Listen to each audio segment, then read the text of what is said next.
Hello, my name is Alexander Wik. I'm a photographer based on Stockholm, Sweden. Today I'm going to show you a tiny bit of my post-production workflow, sharpening by being exact. The first thing I do is I open all of my pictures, I import them into Lightroom and open it there. I kind of like Lightroom because it gives me few possibilities.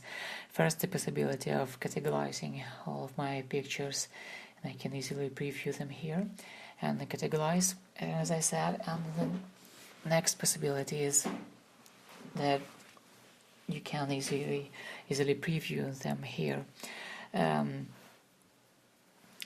What I do is I open a picture from Lightroom into Photoshop. I am doing that by right-clicking on the picture, taking editing in Photoshop. There you go, Photoshop launches, and there you have your picture. The first thing I do is I convert picture into lab mode. Lab mode gives you more possibilities in terms of quality, in terms of changing colors, and it's more accurate than RGB mode. We can speak about that later. For now, I will just show you how to do it. So you go to image mode, and take lab color. There you go, you see pictures in lab color. Next thing I do is you don't want to work on the background layer, of course, because any changes you can go too far with them, and there are pretty many times you want to go back, and if you change the background color, there can be possibilities that you've gone too far and can't reverse.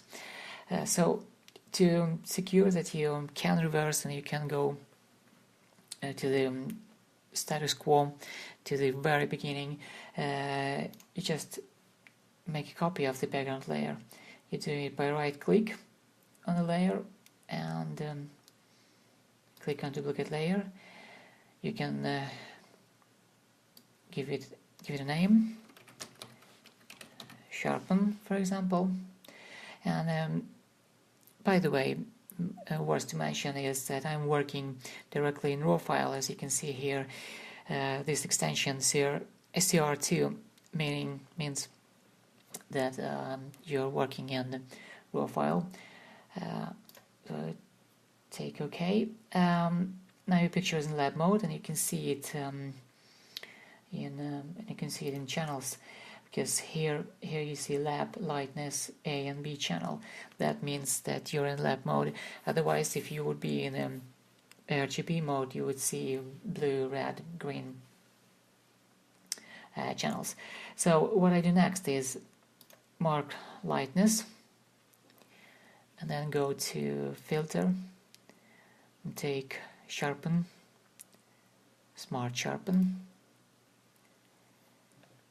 It opens a smart sharpen window with preview, and here you can see the changes you're making in the preview windows. You can take it back by just zooming out, but you're kind of losing point there because you want to see what exactly happening. So I'm usually keeping it at 100% ratio, and then my measures here are amount.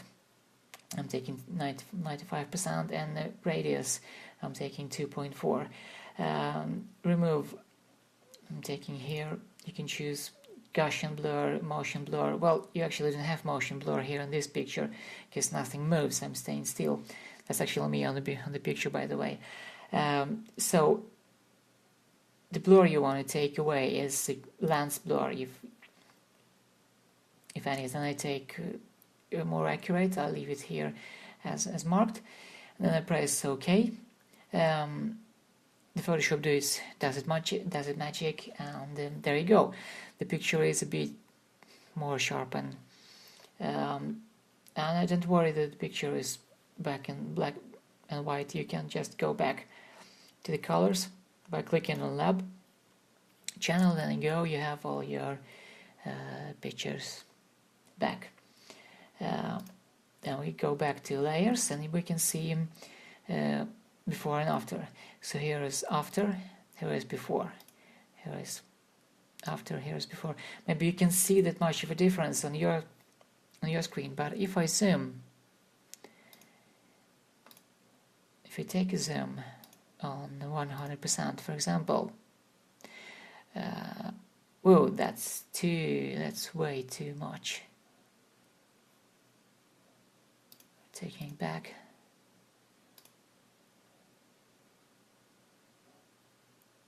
There we go, 66%. Okay, we'll see the difference anyway. So here is after, here is before, here is after, here is before. So you can see you've sharpened quite a bit. You can do it a few times if you want to make it more sharpened.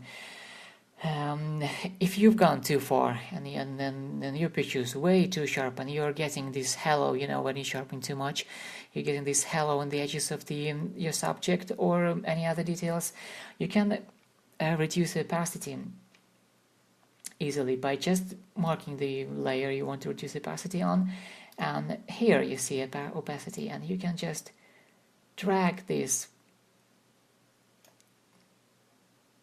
marker just to 0 or any amount you want and adjust sharpness to the level, just to that level you want. I'm leaving it there at 100% as far. So that's how you sharpen your pictures in a pretty accurate and simple way.